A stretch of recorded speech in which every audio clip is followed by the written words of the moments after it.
Yatta, hey everybody, it's your host Purple Sparkle Felicity, bringing you some more ICWA stuff. Ready? Let's take a listen together. I just got this. Act and in turn the future of native sovereignty.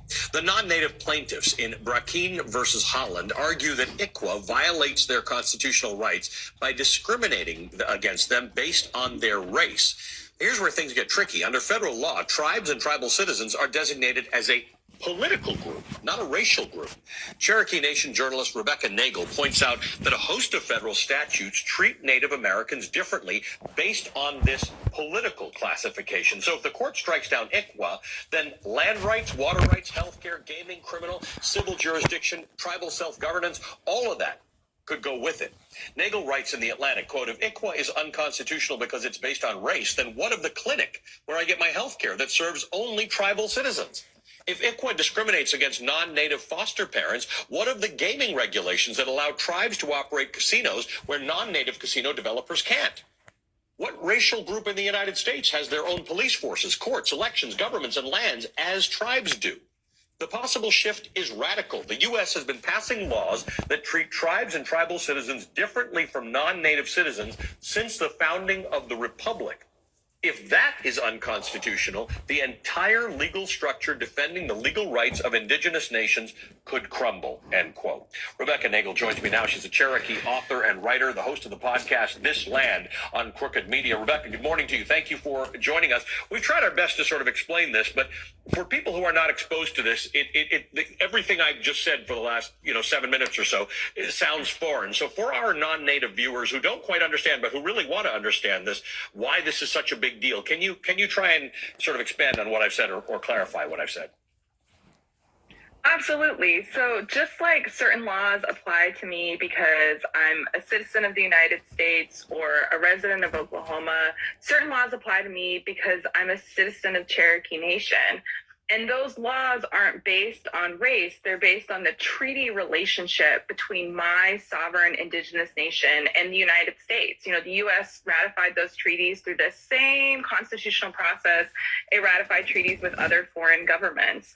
And so a lot of laws flow from this special nation-to-nation relationship between tribes and the U.S. federal government. And the fear is that because the way that the plaintiffs are making arguments in Brackeen that they're so broad and they're so sweeping, they could turn all of that, literally centuries of laws, on their head. It's important to know that's why we talk about the Cherokee Nation or the Navajo Nation, because the relationship with these groups is a sort of a nation-to-nation treaty-style relationship. You talk about the arguments that are being made here. Let's discuss that. The state of Texas and several families who are adopting or attempting to adopt American Indian children are challenging ICWA because they say it amounts to an unconstitutional racial preference and that the federal law intrudes on state autonomy in that area. What's your take on that? Yeah, so they're making two big arguments. So one is that the non-native foster parents are saying that they were discriminated against. The irony is that actually, for the most part, the plaintiffs actually won custody of these Native children when the children also had blood relatives that wanted to raise them. And so when I investigated what actually happened in the custody cases, I think it actually showed how biased the child welfare system is against Native families. Only one Native grandmother was able to adopt her grandbaby, and it took her 6 years. The other big argument coming from Texas is kind of a states' rights argument, and they're saying that Congress basically overstepped its bounds by passing this law, and that Congress doesn't have the authority to pass a law like this. It was passed in 1978. It had broad bipartisan support because Congress had learned that in the decades prior to 1978, between 25 and 35% of all Indian children nationwide were removed from their homes. 90% of those children were placed into non-Indian homes. So if ICWA is undermined, what, in your opinion, in 2022 is the impact on Native children? Yeah, absolutely. I mean, like I said, I think there's a lot of evidence that there's already a lot of bias in the child welfare system. Native children are already in foster care at really, really high rates. And what ICWA does is just help keep Native children with Native. Sorry. of families. It's kind of like a set of guardrails to make sure that those systemic removals that have happened generations before don't happen again. And so there are some states that have a state version of ICWA, but it'll be kind of like abortion if it falls, where it'll depend where that Native family lives, whether or not they have those protections. Because like Roe, if it falls, it falls under state jurisdiction. Why would it be like that? Why would it be depending on where they live? Yeah. So because a lot of child welfare experts have recognized that ICWA is a best practice, a lot of states actually, I mean, the irony of Texas saying that it violates states' rights is that there are 23 states who say that ICWA is a great law in this lawsuit, and many others that have adopted ICWA basically into their child welfare policy. So those state laws would still exist, and what would go away would be the federal law. And we should have a decision from the Supreme Court by late spring or early summer. So earlier this month, you wrote in The Atlantic, quote, "I fear that the Brackeen lawsuit is the first in a row of dominoes. If the court strikes down ICWA, everything else could soon go with it." Neil Gorsuch, one of the court's conservative justices, seemed to agree with that concern in oral arguments that were made last week, saying other laws relating to healthcare, the environment, and religious liberties would become vulnerable if ICWA was overturned. You have made the argument that, again, a lot of my non-native viewers won't really register about the things that people living on native nations enjoy today that could fall, and why that could be detrimental to someone like you.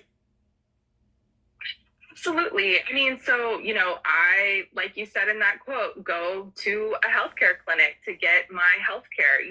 We have laws where we have land rights, we pass environmental regulations. I mean, there's a lot that tribes and tribal governments and tribal citizens do because we are part of that political body, that if we're just a racial group and any law that treats us differently is discrimination, the shift could be radical. And I think one thing that's really, really important to point out is that the pro bono law firm for the plaintiffs, the lawyer actually filed a lawsuit in the state of Washington, making a very similar argument, making almost an identical legal argument, but instead of on behalf of non-native foster parents, it was on behalf of the non-native casino developer, saying that tribal gaming in the state of Washington was racial discrimination. And so, in other words, kind of the follow-on lawsuit that has ulterior motives has already been filed by the pro bono law. Rebecca, what a great conversation. Thank you so much. I think there are a lot of us who just didn't understand the nuances of this, and we're a little bit smarter as a result of it. I would recommend, however, that folks read the stuff that you've written in The Atlantic about this to get a better understanding of this court case and a decision that could come, as you say, in spring. Rebecca Nagel is an author and writer, a member of the Cherokee Nation, and the host of the podcast, This Land. Before the break, I told you about a Supreme Court case that will decide the future of the Indian Child Welfare Act and, in turn, the future of Native sovereignty. The non-Native plaintiffs in Brackeen versus Holland argue that ICWA violates their constitutional rights by discriminating against them based on their race. Here's where things get tricky. All right, guys. That source is NSNBC. I want to say thank you to MSNBC for having this on national TV and discussing these very real political governances and sabotaging of the cultural nations, and how we as people who hold the DNA that have been discriminated against solely based on that DNA is being heard. And I thank you deeply for that. Well, folks, if you haven't voted yet to uphold ICWA, I don't know what the trouble would be. Well, that came out a little wronger than I thought. This is unscripted. I'm in the middle of doing like 5 things at once. I apologize, but I am asking you politely if you would please vote to uphold ICWA. Thank you. Have a wonderful day. Thanks for coming by. Let your sparkle shine, folks. We can do something better.